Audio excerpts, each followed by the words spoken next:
कौन ब्रह्मा का पिता है, कौन विष्णु की मां, शंकर का दादा कौन है, हमको दे पता। ये जानने के लिए कृपया सुनिए जगत गुरु तत्वदर्शी संत रामपाल जी महाराज के अमृत वचन सर्व पवित्र धर्मों के पवित्र शास्त्रों के आधार पर।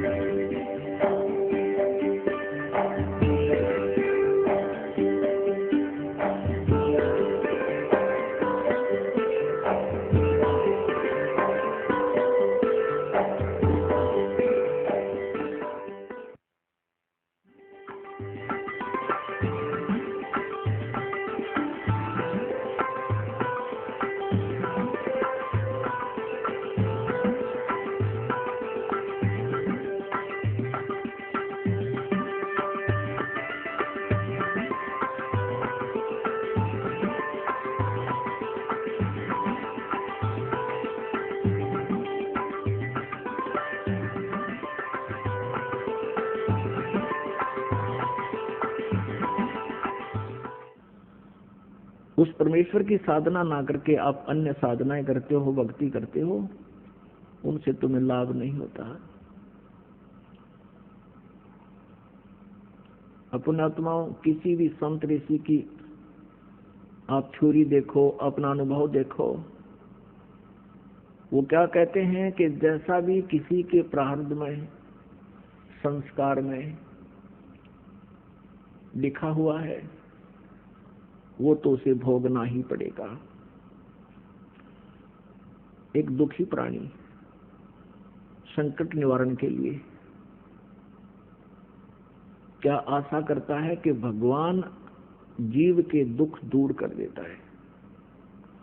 परमात्मा कहाँ मिलता है? संतों के पास जाते हैं कि वो परमात्मा की भक्ति करके और कुछ शक्ति प्राप्त कर लेते हैं और उस शक्ति से वो अन्य को भी सुख देते हैं। इसलिए वो कहाँ कहाँ जाते हैं? कोई ऋषि के पास, जंतर मंतर करने वाले के पास, कोई झाड़ फूक करने वाले के पास, और या किसी साधु संत के शिष्य भी बनकर जैसे वो बताते हैं वो साधनाएं करते हैं। और जब उनके संकट दूर नहीं होते हैं तो वो उस स्थान को छोड़ देते हैं, दूसरी जगह जाते हैं। जैसे कोई मंदिर में जाता है या कोई गुफाओं में जाते हैं या कोई पहाड़ों पर जाते हैं या कि तुलसी जाटी के धागे बांधते फिरते हैं, कोई कहीं किसी तीर्थ स्थानों पर जाते, वहां से कोई लाभ नहीं होता, तो फिर भी ये आत्मा हार नहीं मानती, क्योंकि इसको मालूम है कि एक परम शक्ति है परमात्मा जो सब दुख दूर कर सकता है। उसके लिए फिर कोई बताता है कि हमारे गुरुजी के पास चलिए, आपका सब कष्ट दूर हो जाएगा, वहां भी चले जाते। वो ऋषि, गुरुजी, संत, मंडलेश्वर पहले तो उसके संकट निवारण के लिए कोई ना कोई धर्म पूर्ण क्रिया अवश्य बताते हैं। जब उनसे लाभ नहीं होता है तो फिर वो कहते हैं कि बेटा ये तो तुम्हारा प्रारब्ध का कर्म है। प्रारब्ध माने तेरे भाग्य में लिख दिया गया है, तेरी जीवन हिस्ट्री में लिखा गया है, इसको खत्म नहीं कर सकते, ये तो तुझे भोगना ही पड़ेगा। आप किसी भी संत ऋषि के पास जाइए,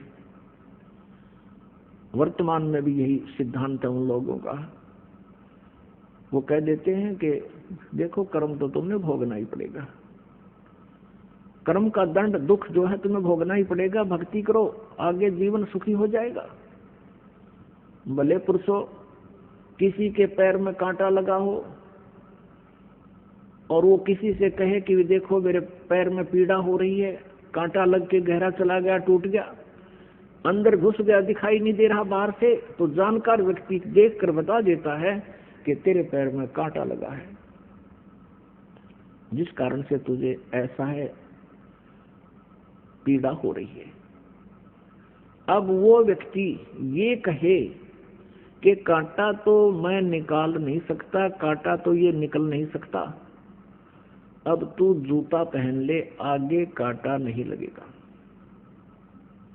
आगे कांटा नहीं लगेगा। क्या ये संभव है?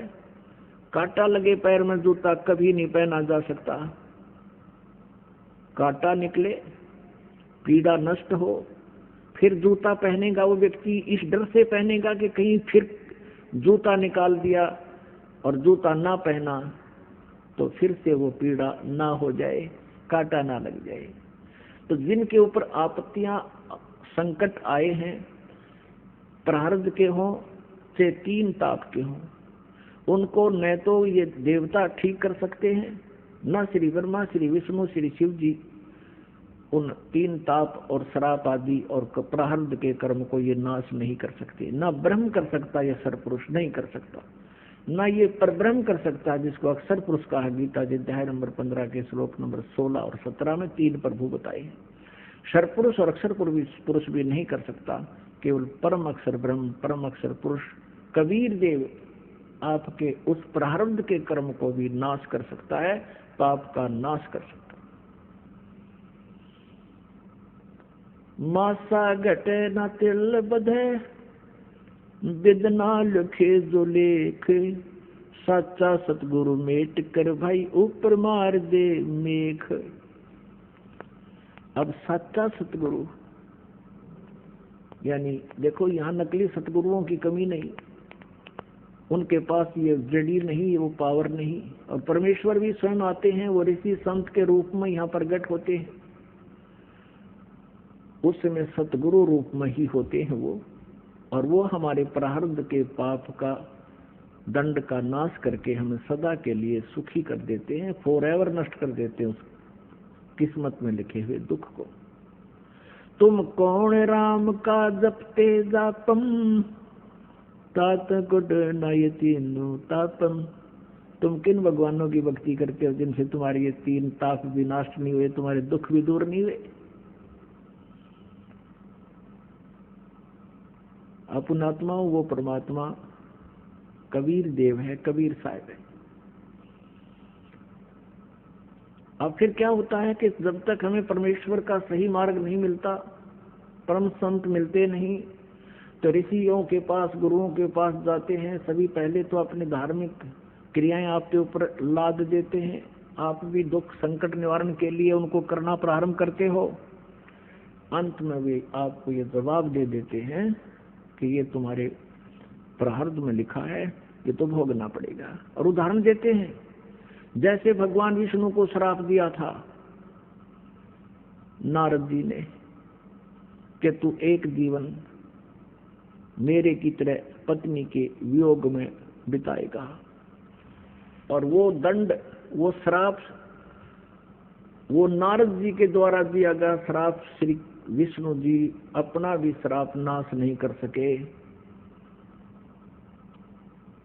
उसको भी उन्होंने भोगना पड़ा। श्री रामचंद्र रूप में राजा दशरथ के घर जन्म हुआ, विवाह हुआ, विवाह होते ही वनवास हुआ, वनवास से 2 वर्ष के बाद ही सीता का अपहरण हुआ और लंका में निवास हुआ। बहुत समय तक वहां युद्ध हुआ, उसके बाद सीता जी को वापस लाए। 1 वर्ष 2 वर्ष के बाद सीता जी को फिर निष्कासित कर दिया।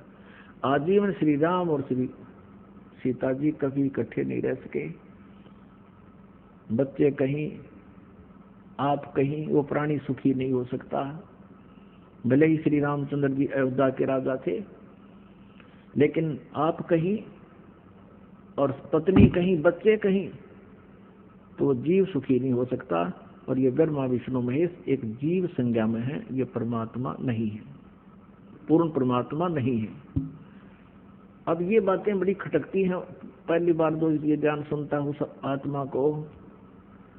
पुण्यात्मा इनके इतिहास में लिखा है, इस काल ने ब्रह्म ने विष्णु और ब्रह्मा से कहा शिव पुराण में कि तुमने अपने आप को भगवान मान लिया एक दूसरे ने, और तुम युद्ध कर रहे हो, तुम्हारे ये भ्रम का निवारण करने के लिए मैं अब प्रकट हुआ हूँ।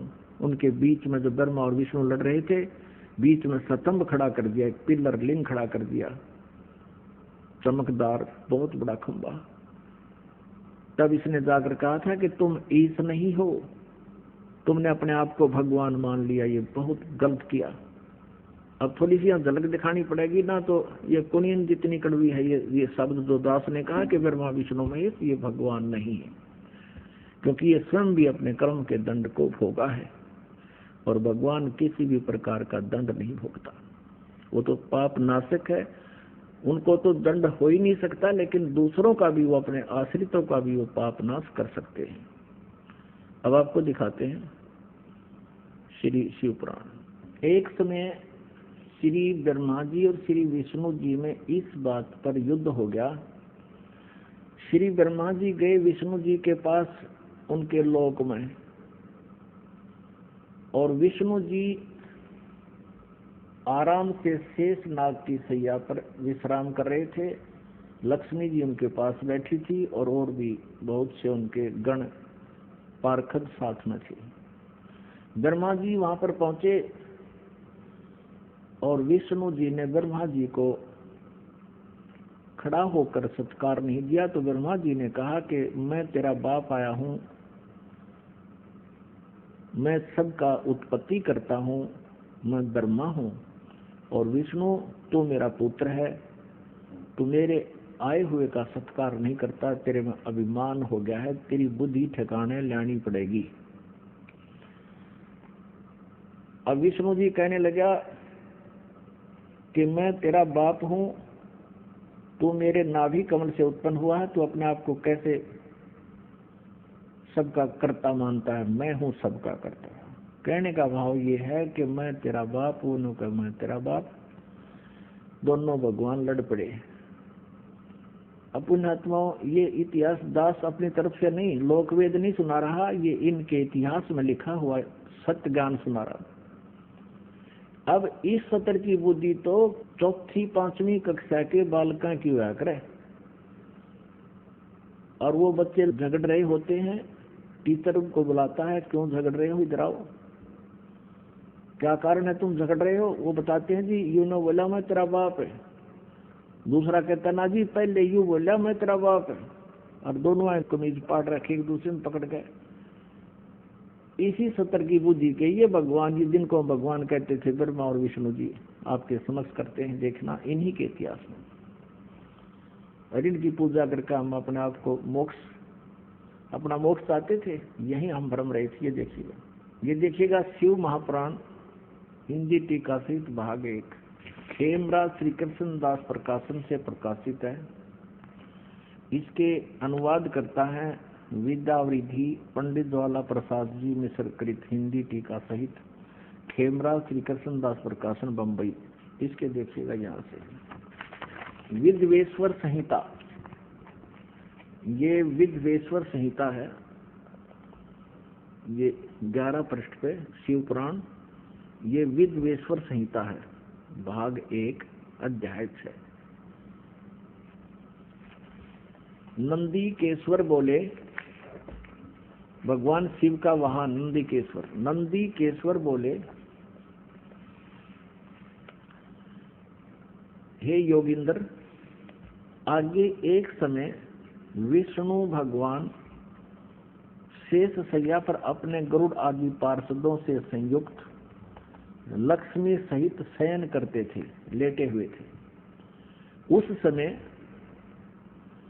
ब्रह्म ज्ञानियों में श्रेष्ठ, देखिए लेखक की बुद्धि, कहता ब्रह्म ज्ञानियों में श्रेष्ठ ब्रह्मा जी अपनी इच्छा से, अब ब्रह्म ज्ञानी का ज्ञान देखियो आगे, ब्रह्मा जी का अपनी इच्छा से ही वहां आए, और सब प्रकार सुंदर सेज पर शयन करते हुए, सब प्रकार सुंदर सेज पर शयन करते हुए कमल लोचन श्री विष्णु जी से पूछने लगे, तुम कौन हो? ब्रह्म ज्ञानी ने नहीं पता तुम कौन हो, और वह मिलन जा रहा, तुम कौन हो? मुझे देखकर अभिमानी पुरुष के समान शयन करते हो, सो रहे हो। हे वत्स, ब्रह्मा जी कहते विष्णु को, हे वत्स, हे बेटा उठो, देखो मैं तुम्हारा स्वामी आया हूं। आए हुए गुरु को देखकर जो अभिमान करता है, उस द्रोही मूड का प्रायश्चित होना उचित है, यानी उसकी बुद्धि ठिकाने लानी चाहिए।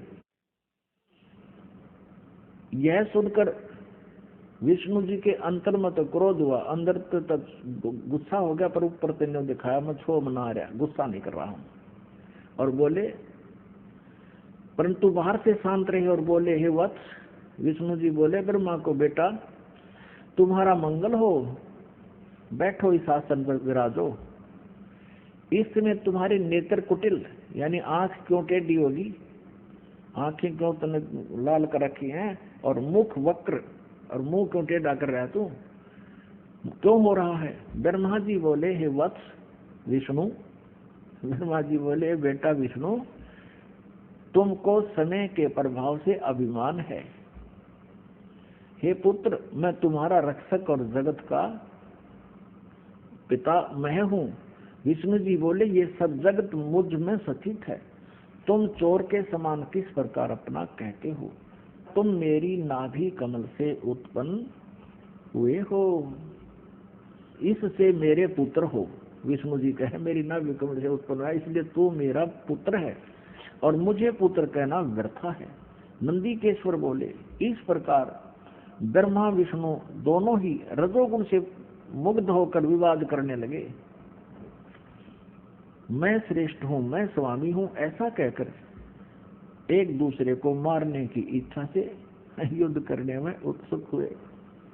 अब श्रेष्ठ का दिन पता लग गया तो मरना चार हो गए। आगे देखो, तब संपूर्ण देवता वो तो लठ बजा रहे हैं आपस में, ब्रह्मा और विष्णु तो मारने कटने को तैयार हो गए, और कहते हैं संपूर्ण देवता विमान में बैठकर उस महा अद्भुत युद्ध को देखने को चले आए, और आकाश में उनके ऊपर फूल बरसाने लगे। वारे देवताओं, देखो पुण्यात्माओं, इनकी अकल देखो हमारे देवताओं की। अब यहाँ के देवता भी से हैं तो बाकी हमारे देशों का ठिकाना कहाँ होगा? अब देखो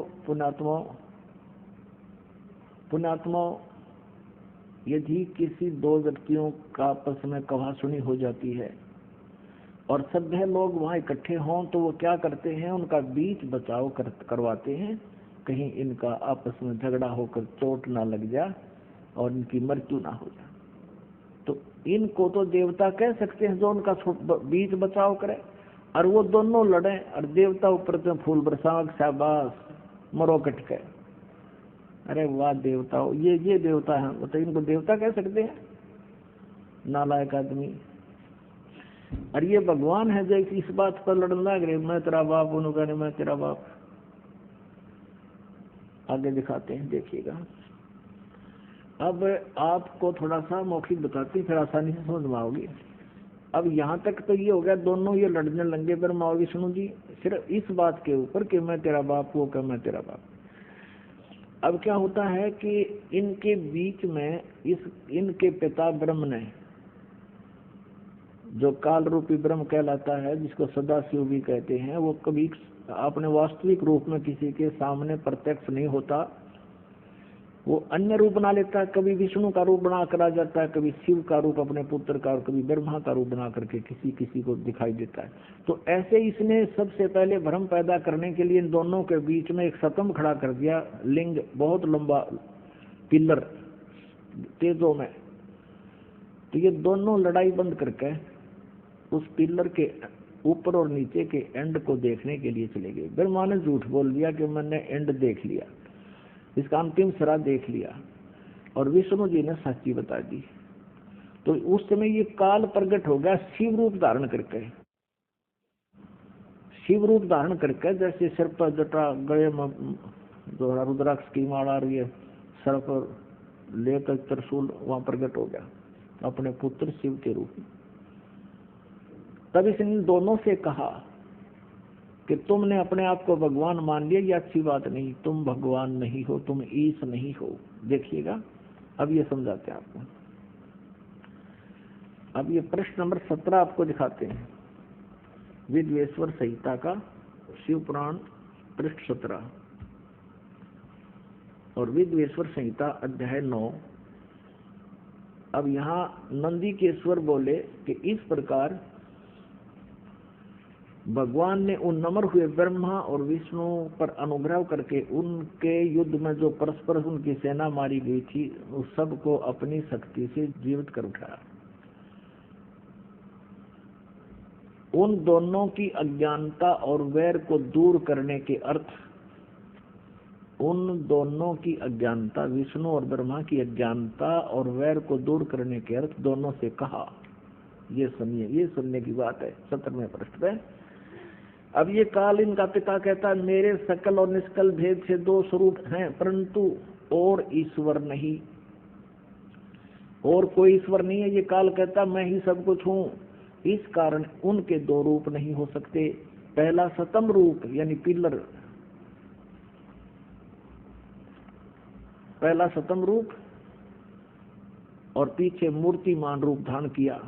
इसमें ब्रह्म रूप निष्कल है, निष्फल नहीं निष्कल है, और ईश्वर ईश रूप सगुण है। मेरे ये दोनों रूप सिद्ध हैं, दूसरे किसी के नहीं हो सकते। इस कारण तुम दोनों को अथवा दूसरों को ईश्वर तव की प्राप्ति नहीं हो सकती।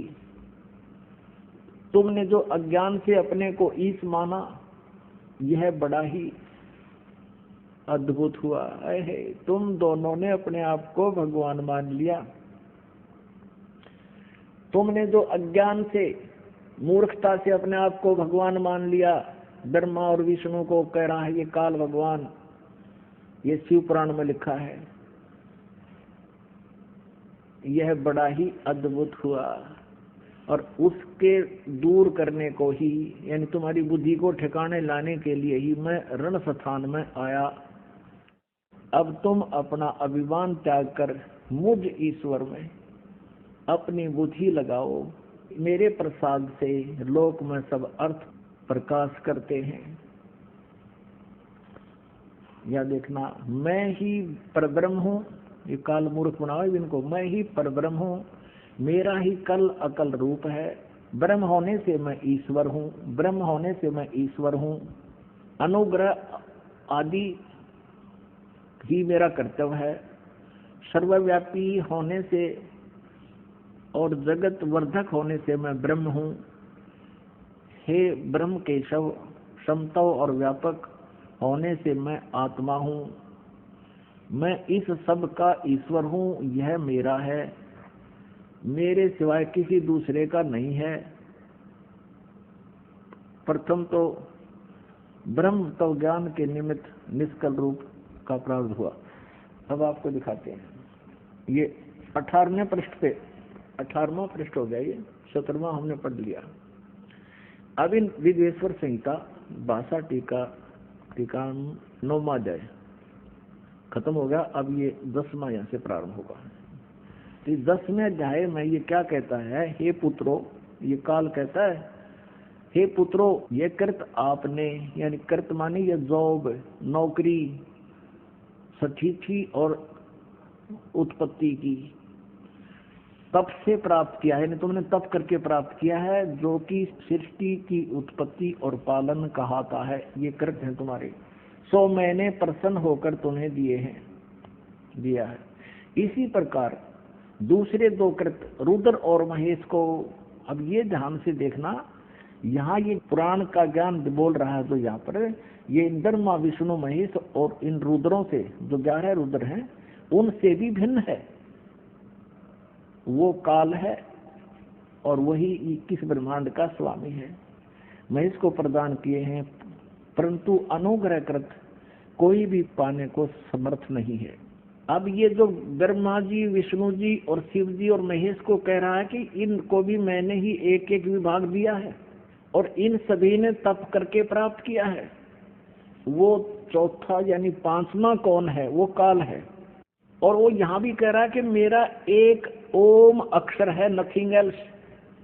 ये देखिएगा, विद्वेश्वर संहिता अध्याय 10 ही चल रहा है, पृष्ठ 19 पे। ये पृष्ठ नंबर 19, विद्वेश्वर संहिता अध्याय 10। अब यहाँ से पढ़ेंगे हम। ये 19 पृष्ठ पर देखिएगा, रूप वेशकृत आसन वाहन और आयुध में हमारी क्षमता है। हे सौम्य, मेरे ज्ञान के विमुख होने पर, मेरे ज्ञान के विमुख होने से तुम्हें अज्ञानता आ गई। मेरा ज्ञान होने से ऐसा नहीं होता। ज्ञान और रूप महेश के तुल्य हो जाता है। इस कारण इस ज्ञान की सिद्धि निमित्त ओंकार नामक मंत्र जप करो। यह अभिमान दूर करने वाला है। सोई निज मंत्र उपदेश करते हैं। यह ओंकार मेरे मुख से उत्पन्न होने से मेरे ही रूप का बोधक है और महामंगल करने वाला है। यह वाचक है, मैं वाच्य हूँ। यह मंत्र मेरा आत्मा है। उसके स्मरण करने से मेरा स्मरण होता है। अब ध्यान से देखना, ये ओम काल का मंत्र है और ये ब्रह्मा विष्णु महेश काल के पुत्र हैं। ये सिद्ध हो रहा है। उत्तर की ओर मुख से अकार, पश्चिम के मुख से उकार, दक्षिण के मुख से मकार, पूर्व के मुख से बिंदु, मध्य के मुख से नाद उत्पन्न हुआ है। इस प्रकार 5 प्रकार से यह निर्गत हुआ। सब एक होकर ओम ऐसा एक अक्षर हो जाता है। गीता जी अध्याय नंबर 8 के श्लोक नंबर 13 में भी यही गीता ज्ञानदाता श्री कृष्ण में बोल रहा है। ये काल ओम इति एकाक्षरम ब्रह्म विवरण माम अनुसमरणीय प्रयाति तदंदेहम सयाति परमाम गतिम। तो सिद्ध हो गया कि ये जो पुराण का ज्ञान दे रहा शिव पुराण का, ये काल है और यही श्री कृष्ण में प्रवेश करके बोल रहा है। और ब्रह्मा विष्णु महेश इसके पुत्र हैं। यह सब नाम रूपात्मक वेद भूत दोनों कुल अर्थात स्त्री पुरुष भेद से भौतिक शरीर वर्ग 2 का भेद वाला है। वह इसी मंत्र से व्यापक है और शिव शक्ति का बोधक है। इसी ओंकार से सब जगत का बोधक प्रणव उत्पन्न हुआ है। अकार आदि मकार कर्म से अर्थात आकार से, नकार से, उकार से, मकार से सी व नाद से यह प्रकट हुआ है। और इसी पंच अक्षर से 5 भेद से मात्र का आकार से ये सारा कुछ लड़कान हुए। इससे शिरो मंत्र और 4 मुख से त्रिपाद गायत्री यानी ओम नाम से ही सारा कुछ आगे इसके ये सब इसी से बने करोड़ मंत्र उत्पन्न हुए इसी से, लेकिन मूल मंत्र यही है। इस श्रेष्ठ मूल मंत्र से सब सिद्ध भोग और मोक्ष की सिद्धि होती है आदि आदि। अच्छा, कहने का भाव ये है,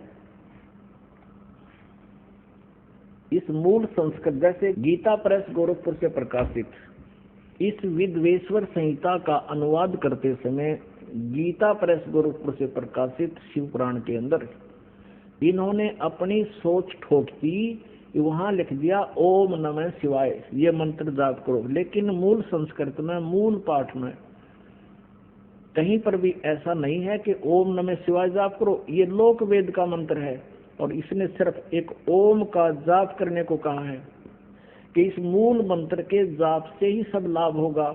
आगे करोड़ों मंत्र जो तुमने बना लिए वो व्यर्थ हैं। इसलिए तो गीता जी अध्याय नंबर 8 के श्लोक नंबर 13 में कहा कि ओम इति एकाक्षरम ब्रह्म व्यवहारण माम अनुसमरण यह प्रयाति तदंदेहम सयाति परमाम गतिम। ये देखिएगा शिव पुराण, ये गीता प्रेस गोरखपुर से प्रकाशित है। संपादक हनुमान प्रसाद पोदार और ये प्रकाशक मुद्रक गीता प्रेस गोरखपुर।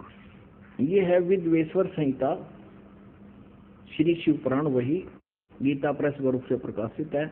पृष्ठ नंबर 24 का ये ब्रह्मा और विष्णु के बीच में इस काल भगवान ने एक स्तंभ खड़ा कर दिया, ये पिलर यानी लिंग खड़ा कर दिया और इसका भेद ये नहीं पा सके। फिर वो खुद प्रकट होकर इनको समझाने लगा। ये पृष्ठ नंबर 25 पे 24 पे आपने वो स्तंभ देखा नीचे।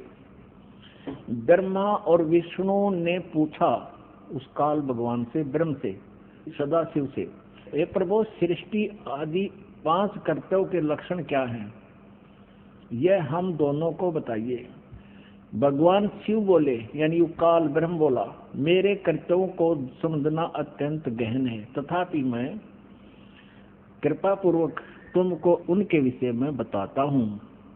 ब्रह्मा चौथ इसको कहे हैं विष्णु को, सृष्टि, पालन, संहार, तिरोभाव और अनुग्रह, ये 5 ही मेरे जगत संबंधी कार्य हैं जो नित्य सिद्ध हैं। अब 26 पे देखो, कमाल कर दिया। ये 26 पे है, यहां देखिएगा। पुत्रो, वही वर्णन है जो आपको अभी खेमरा श्री कृष्णदास प्रकाशन से पढ़कर सुनाया था। ये तो वही है नू कानू। पुत्रो, तुम दोनों ने तपस्या करके प्रसन्न हुए मुझ परमेश्वर से सृष्टि और सतीची नामक 2 कृत्य प्राप्त किए हैं। विष्णु और ब्रह्मा को कह रहा है, ये काल, ब्रह्म, ये दोनों तुम्हें बहुत प्रिय हैं। इसी प्रकार मेरी विभूति स्वरूप रुद्र और महेश्वर ने, ये मैं नहीं है, 2 अन्य उत्तम कृत्य संहार और तिरोभाव मुझसे प्राप्त किए हैं, परंतु अनुग्रह नामक कृत्य दूसरा कोई नहीं पा सकता। अब यहां देखेंगे, अब ये जो बोल रहा है ये ब्रह्मा विष्णु महेश का पिता ब्रह्म है, काल है। मैंने पूर्व काल में अपने स्वरूप भूत मंत्र का उपदेश किया है जो ओंकार के रूप में प्रसिद्ध है। वह मंगलकारी मंत्र है। सबसे पहले मेरे मुख से ओंकार यानी ओम प्रकट हुआ, जो मेरे स्वरूप का बोध कराने वाला है। ओंकार वाचक है, मैं वाच्य हूँ। यह मंत्र मेरा स्वरूप ही है। प्रतिदिन ओंकार का निरंतर स्मरण करते रहने से मेरा ही सदा स्मरण होता है। मेरे उत्तरवर्ती मुख से अकार का, पश्चिम मुख से उकार का यानी ए और ऊ, दक्षिण मुख से मैं मकार का, पूर्ववर्ती मुख से बिंदु का तथा मध्यवर्ती मुख से नाद का प्राकट्य हुआ है। इस प्रकार 5 अवयवों से युक्त ओंकार का विस्तार हुआ है और इन सभी अवयवों से एकीभूत होकर प्रणव ओम नामक एक अक्षर हो गया। गीता जी धर्मराज के श्लोक नंबर 13 में गीता ज्ञानदाता भी यही काल है, ब्रह्मा विष्णु महेश का पिता है। वो कहता है ओम इति एकाक्षरम ब्रह्म विवहारण माम अनुसमरण यह प्रयाति तदम देहम सयाति परमाम गति। तो ये एक इन 5 अवयवों से आकार ए ओ मैं बिंदु आदि से मात्रा से एकीभूत होकर के ये ओम ऐसा नामक एक अक्षर हो गया और ये मेरा मंत्र है। अब इन्होंने यहाँ गलती की है, देखो इसने स्पष्ट कर दिया। देखो अकार से उत्तरवर्ती मुख से अकार माने ए और पश्चिम मुख से ऊ, ए ऊ मैं, इससे मिलकर और बिंदु और मात्रा से मिलकर ये 5 इन सभी अवयवों से, इस प्रकार 5 अवयवों से युक्त ओंकार का विस्तार हुआ और इन 5 मंत्रों से एकीभूत होकर के ये एक ओम अक्षर हो गया। और ये अपने अज्ञानता से अनुवाद करता क्या कहता है कि मकार आदि कर्म से प्रकाश में आया है, वह अकार आदि कर्म से, ये अनुवाद गलत करा है, वह अकार आदि कर्म से और मकार आदि कर्म से प्रकाश में आया है। ओम नमः शिवाय ये पंचाक्षर मंत्र है। ये ओम नमः शिवाय ये अनुवाद करता की अपनी अज्ञानता है। मूल पाठ में ये कहीं ओम नमः शिवाय मंत्र नहीं है, केवल ये कहता है कि इन 5 अक्षरों से इन सभी अवयवों से एकीभूत होकर इस प्रकार ये 5 अवयवों से युक्त ओंकार का विस्तार हुआ। ये अकार मकार तो ये कही रहा है, यहाँ से इन 5 से मिलकर ये एक अक्षर होगा, नथिंग एल्स। ये ओम नमः शिवाय ये कोई मंत्र नहीं है, ये गलत। इसका जाप करके हम शास्त्र साधना करके अपनी सारा जीवन व्यर्थ कर जाते हैं इन भ्रमित लोगों के द्वारा। हमने हिंदी पढ़ते रहे, हिंदी में ये मंत्र मिल गया, इसका रगड़ा लगा दिया। ये शास्त्र विधि त्याग कर मनमान आचरण होने से यूजलेस है, ये मंत्र नहीं करना चाहिए। अपने आत्माओं आपको पता चलेगा, आप शिक्षित हो, अपने सामने आप समक्ष देख रहे हो कि आप जी जो साधना करते थे वो गीता के अध्याय नंबर 16 के श्लोक नंबर 23 में कहा कि शास्त्र विधि त्याग कर जो मनमाना आचरण करते हैं उनकी न तो गति होती है, न कार्य सिद्धि होती है, न उनका कोई सुख प्राप्त होता है, यूजलेस। तो ये ओम नमः शिवाय, ओम भगवते वासुदेव नमः, अण्यम नमः, यू एवं नमः, ये बकवाद सारी केवल एक ओम मंत्र है, ये ब्रह्म का है। और बाकी जो कमलों को खोलने के वो मंत्र अलग से हैं, उनकी क्रियाएं अलग हैं, जो हमारे कमलों से हमें बरी करेंगे, हम वो मंत्र भी इन्हीं में से हैं। अब ये मूल संस्कृत आपने देखा, खेमरा श्री कृष्ण दास प्रकाशन बंबई से आपको मूल संस्कृत भी दिखाएंगे, उसमें कहीं भी ऐसा नहीं लिखा है कि उसमें ओम नमः शिवाय का जाप का संकेत हो। ये देखिए, ये वही पुस्तक है श्री शिव पुराण जो आपको पहले दिखा रहे थे, इसमें सारा संस्कृत भी साथ में है। विद्वेश्वर संहिता भाग 1 अध्याय 10 का हम पढ़ रहे हैं 19 पृष्ठ पे। इस कारण से ज्ञान की सिद्धि के निमित्त ओंकार नामक मंत्र जाप करो। इस ओंकार नाम के मंत्र का आगे फिर विशेषण बताया है कि यह वाचक है और सोई निज मंत्र उपदेश करते हैं। यह ओंकार मेरे मुख से उत्पन्न होने से मेरे ही रूप का बोधक है और महामंगल करने वाला है। यह वाचक है, मैं वाच्य हूँ। यह मंत्र मेरा आत्मा है, इसके समन से मेरा समन होता है। यहाँ स्पष्ट लिखा है, उत्तर की ओर मुख से आकार ए, पश्चिम की मुख से उकार यानी ऊ, और दक्षिण के मुख से मकार यानी मैं, पूर्व के मुख से बिंदु और मध्य के मुख से नाद उत्पन्न हुआ है। इस प्रकार यह 5 प्रकार से वह निर्गुत हुआ, वह सब एक होकर ओम ऐसा एक अक्षर हो जाता है। इसमें कहीं और नहीं है ओम नमः शिवाय। ये मूल संस्कृत देख लो, ये 19वां है। एकीभूत होकर के ओम इति एक अक्षरम अभवत। कितने भी इसमें ओम नमः शिवाय आप नहीं पाओगे। आप देवनागरी लिपि को खूब पढ़ सकते हो, इसमें कहीं भी ओम नमः शिवाय नहीं है, कहीं पर भी नहीं है। यहाँ अकार आदि कर्म से और मकार आदि कर्म से ये केवल यही एक ओम मंत्र होता है। ओम ये एक अक्षर होगा 5 अक्षरों से मिलकर। अपने आत्माओं, इस मनुष्य जीवन की कोई कीमत नहीं है। परमात्मा ने बताया है, कबीर परमेश्वर जी कहते हैं, कहता हूँ कई जात हूँ, कहूँ बजा के ढोले, श्वास जो खाली जाते है भाई 3 लोक का मोल।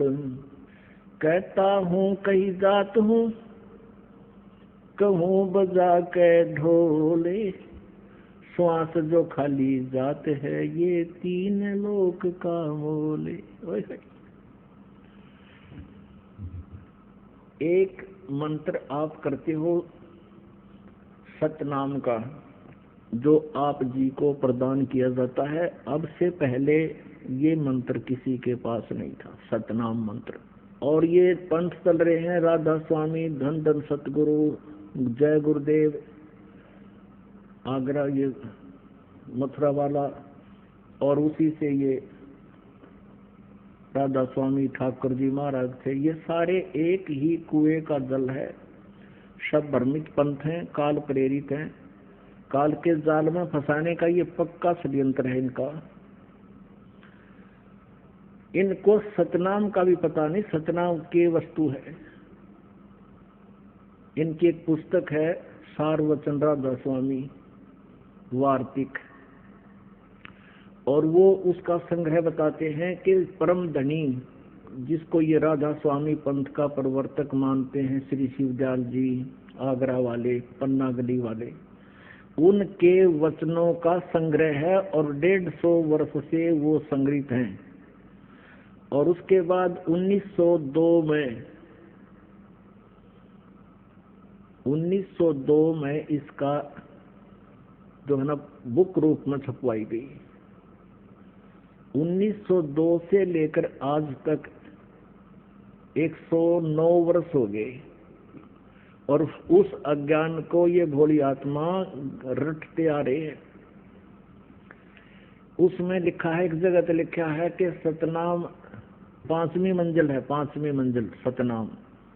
और फिर बताया है कि सतनाम को सतलोक भी कहते हैं।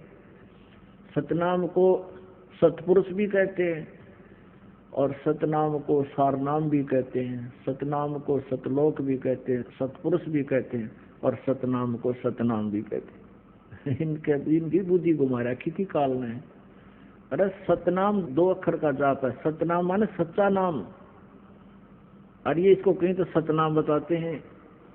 और एक जगह है ये सावन सिंह जी, जिनको धन धन सतगुरु वाले पंथ के प्रवर्तक का भी गुरु मानते हैं, श्री सावन सिंह जी ने अपनी पुस्तक लिखी है संत मत भाग, 4-5 भाग बनाए उसने। उसके तीसरे भाग में लिखा है, एक जगह तो लिखा है कि सतनाम स्थान है।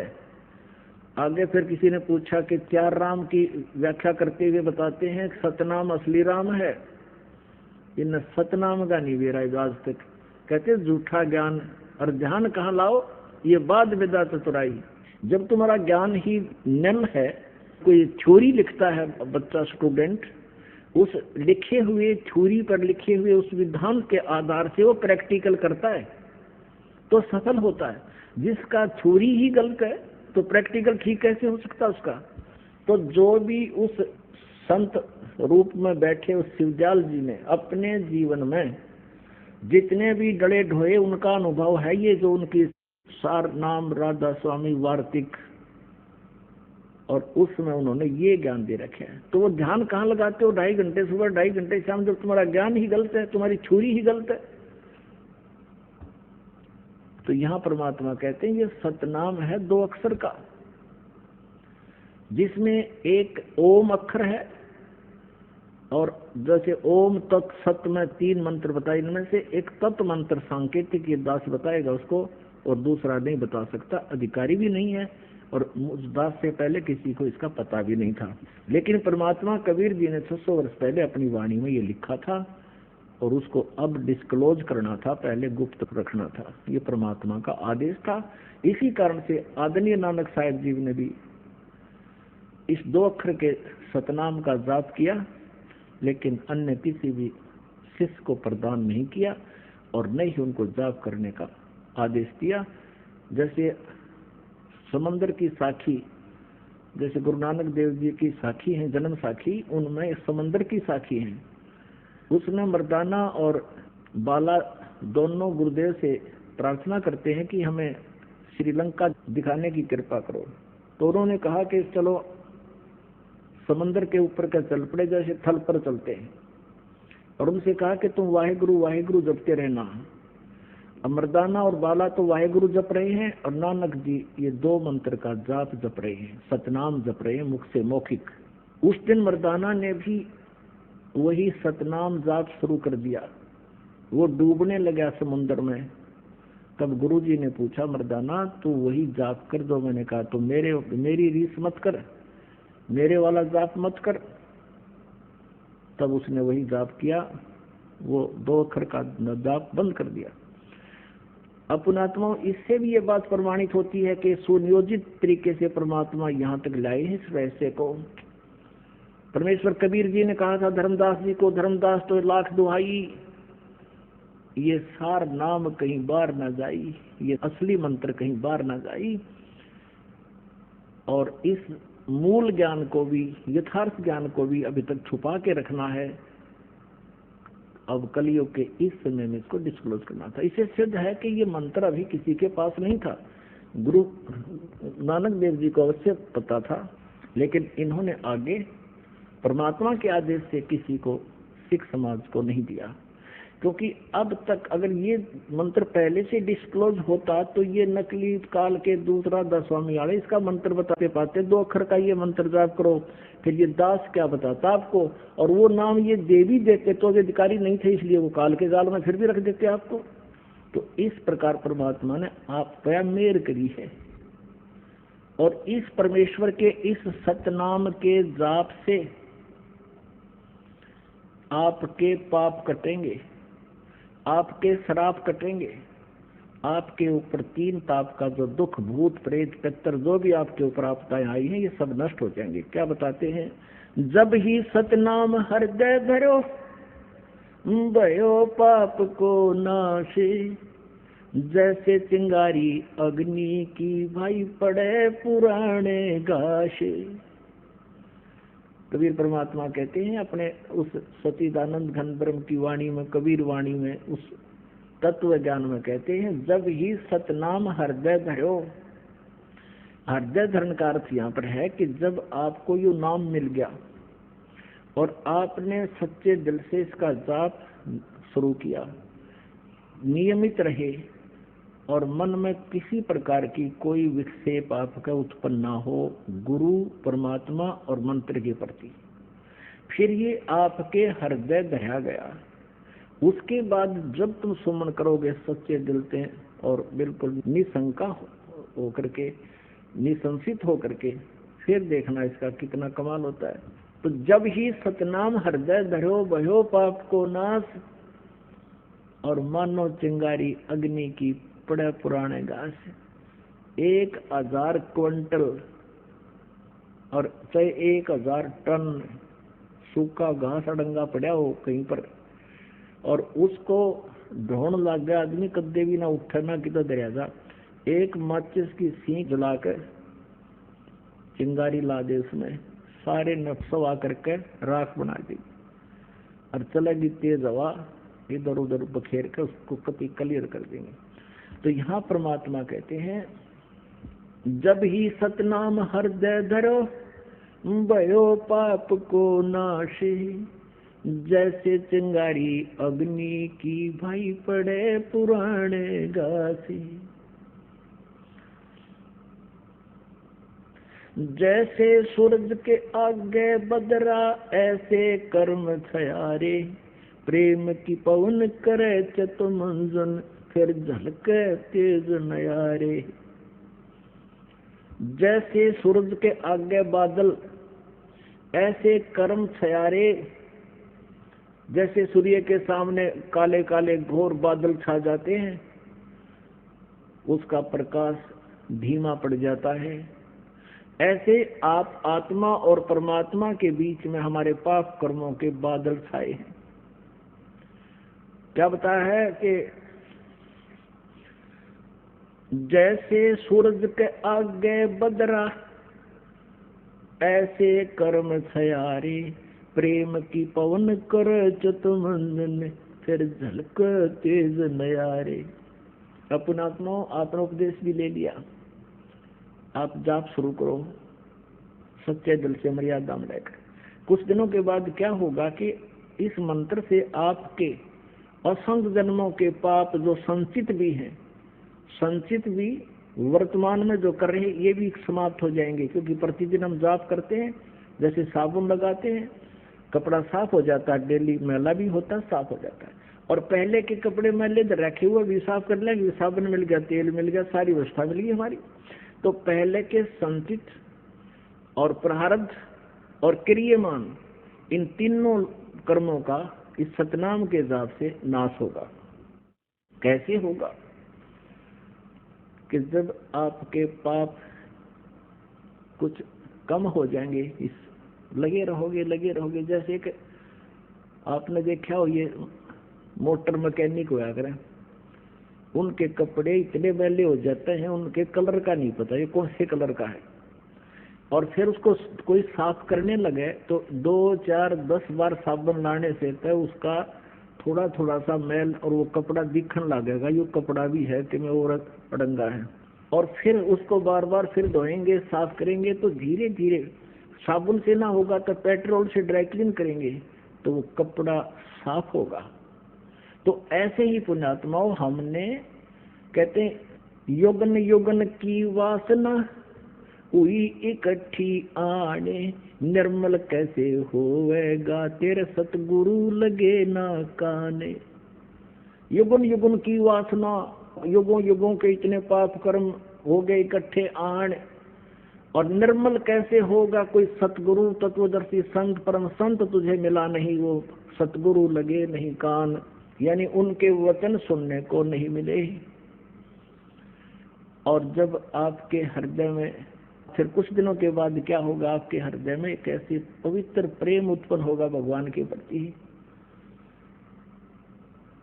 पहली बार तो आप सत्संग सुनते हो, 2-4 बार तो ये ज्ञान सुनने को भी अच्छा नहीं लगता।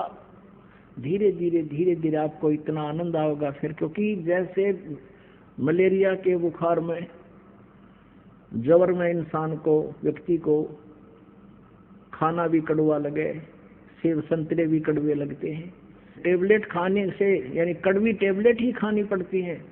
कहाँ तो वो रोटी भी खाना नहीं चाहता, वो भी कड़वी लग रही है। उस कड़वी को मीठा बनाने के लिए कड़वी टेबलेट ही खानी पड़ती है, कुनीन खानी पड़ती है, न चाहते हुए खानी पड़ती है। तो ऐसे इस ज्ञान को, और फिर मंत्र के मिल जाने पर सुमन उसके ऊपर विशेष कसक से जाप करने को आपने न चाहते हुए कुनीन की तरह खाना ही पड़ेगा, करना ही पड़ेगा। तो प्रारंभ में तो आपको मजबूरी सी होगी कि ये बता दिए इतने मंत्र गुरु जी ने, ये कैसे होंगे। अरे सुबह से लेकर शाम तक मजदूर कस्सी बजावे, किसान हल जोता है, सारा दिन फद्दर फद्दर पता नहीं कहाँ तक पहुंच जाते हैं। क्या भगवान का बैठ कर चलते फिरते मंत्र नहीं कर सकते हम? कुछ दिनों के बाद फिर इस मंत्र के बिना आपका दिल भी नहीं लगेगा। तो जैसे बुखार किसी को हो, जबर हो गया है, तो प्रारंभ में उसको रोटी भी अच्छी नहीं लगती, कुनीन खाने से, कड़वी कुनीन ही खाने से, न चाहते हुए भी खाने से, फिर कुछ दिनों के बाद उसका जबर ठीक हो जाएगा। फिर वही मीठी वस्तु आपको जो पहले कड़वी लगती थी भोजन, अब वो स्वादिष्ट लगेगा।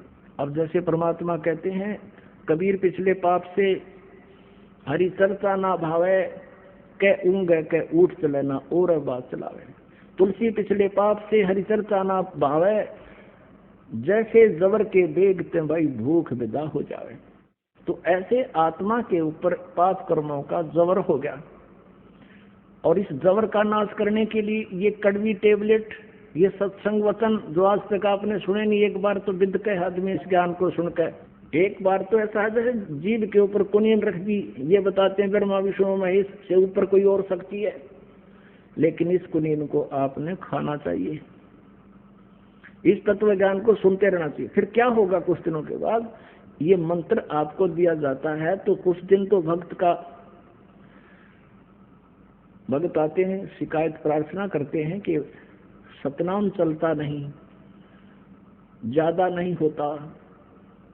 कुछ दिनों के बाद आप इसको चलाते रहो धक्का सा करके, कुछ दिन फिर अपने आप चलेगा, आपको बहुत आनंद आएगा। फिर आपकी आंखों में आंसू आने शुरू हो जाएंगे, भगवान की जरा सी भी चर्चा होगी। तो क्या बताते हैं, युगन युगन की वासना हुई इकट्ठी आनी, निर्मल कैसे होएगा तेरे कोई संत लगे ना कान।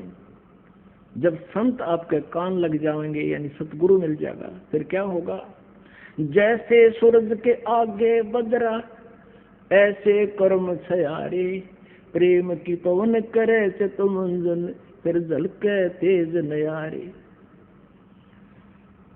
आपको बताया ना कि जैसे 1000 टन घास फूस पड़ा हो अड़ंगा, एक माचिस की सींक लगा दे, सवा हो गया, तेज हवा चलक इधर उधर बना कर ऐसे फेंक दिया, कहीं गया।